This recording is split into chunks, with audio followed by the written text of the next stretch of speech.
ఇక తెలంగాణ ప్రజాభవన్లో తెలుగు రాష్ట్రాల ముఖ్యమంత్రుల భేటీలో పలు నిర్ణయాలు తీసుకున్నారు. 2 గంటల పాటు ఇరు రాష్ట్రాల సమస్యల పరిష్కారంపై చర్చించిన ముఖ్యమంత్రులు 2 కమిటీలు వేయాలని నిర్ణయించారు.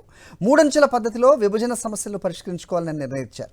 చిన్న అంశాలపై పేచీలకు పోవద్దని, సహృద్భావ వాతావరణంలో సమస్యలను పరిష్కరించుకుందామని ఇరు రాష్ట్రాల ముఖ్యమంత్రులు అభిప్రాయపడ్డారు. ఈ అంశంపై మా కరెస్పాండెంట్ శేఖర్ అడిగి మరిన్ని వివరాలు తెలుసుకుందాం. శేఖర్, చెప్పండి. సో రిజల్ట్ అయితే ఏమీ లేదు, కానీ ఏం తేల్చారు ఈ భేటీలో? సార్, చాలా అంశాలు ఉన్నాయి ఇరు రాష్ట్రాలకు సంబంధించి, ఆస్తుల పంపకాలు అవ్వచ్చు, మిగతా అంశాలు కూడా. సో ఏవి కూడా చర్చకి రాలేదని తెలిసింది. అయితే కమిటీలు ఏదో వేస్తున్నారనే వార్త వస్తుంది. ఏం జరుగుతుంది, అప్డేట్ చెప్పండి. నిన్న సాయంత్రం 6:30 ఇరు రాష్ట్రాలకు సంబంధించినటువంటి సమావేశాలు స్టార్ట్ అయ్యాయి. దాదాపు 8 గంటల వరకు, గంటన్నరకు పైగానే ఈ సమావేశం జరిగింది. 2 రాష్ట్రాల మధ్య కీలకమైనటువంటి అంశాలన్నింటినీ చర్చించాము అంటూ 6 మంత్రులు మీడియా సమావేశంలో పేర్కొన్నారు. కానీ ఏ ఒక్క సమస్యకు పరిష్కారం జరిగింది అన్నట్లుగా మాత్రం ప్రకటన చేయలేదు.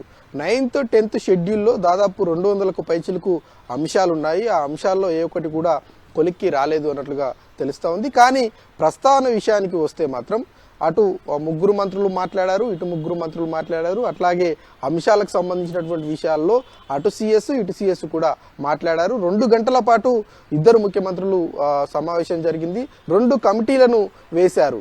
ఒకటి సిఎస్లకు సంబంధించినటువంటి కమిటీ, 2 సిఎస్లు అక్కడ రాష్ట్రం నుంచి ఇక్కడ రాష్ట్రం నుంచి ఉంటారు.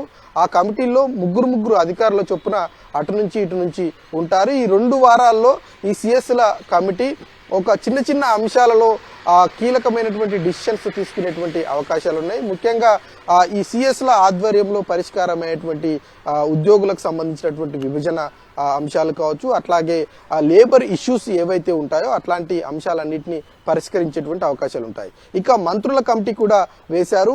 ఆ మంత్రుల కమిటీల్లో అటు నుంచి ఒక 3 ఉంటారు, ఇటు నుంచి 3 ఉంటారు. ఆ సిఎస్ల దగ్గర పరిష్కారం కానటువంటి అంశాలన్నింటినీ మంత్రుల దగ్గరికి తీసుకొస్తారు. మంత్రులు వాటిని పరిష్కరించేటువంటి అవకాశాలు ఉంటాయి. ఇక మంత్రుల దగ్గర పరిష్కారం కానటువంటి అంశాలను ముఖ్యమంత్రుల దగ్గరికి మరొకసారి తీసుకొచ్చేటువంటి అవకాశాలు ఉన్నాయి. ఆ ముఖ్యమంత్రులు వాటిని చర్చించి మరొకసారి కీలకమైనటువంటి నిర్ణయం తీసుకునేటువంటి అవకాశాలు ఉన్నాయి. ఇక ఇరిగేషన్ లాంటి, ఎనర్జీ లాంటి అంశాలు ఏవైతే ఉన్నాయో వాటి మీద డిస్కషన్ రాలేదు. అవి కేంద్రం దగ్గరనే తేల్చుకోవాలని ముఖ్యమంత్రులు ఇద్దరు నిర్ణయం తీసుకున్నట్లు తెలుస్తూ ఉంది. ఇక భద్రాచలానికి సంబంధించినటువంటి అంశం కావచ్చు, భవనాలకు సంబంధించినటువంటి అంశం మీద ఎలాంటి నిర్ణయం జరగలేదు. భవిష్యత్తులో నిర్ణయం తీసుకునేటువంటి అవకాశాలు అయితే కనిపిస్తూ ఉన్నాయి. ఓకే శేఖర్.